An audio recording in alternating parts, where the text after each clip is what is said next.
আল্লাহ রাব্বুল আলামিন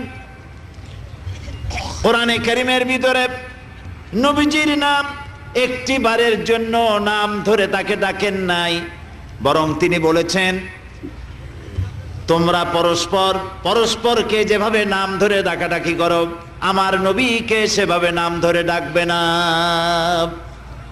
আল্লাহ নিষেধ করেছেন আমার নবীর নাম ধরে ডাকবে না। সুবহানাল্লাহি বিহামদিহি।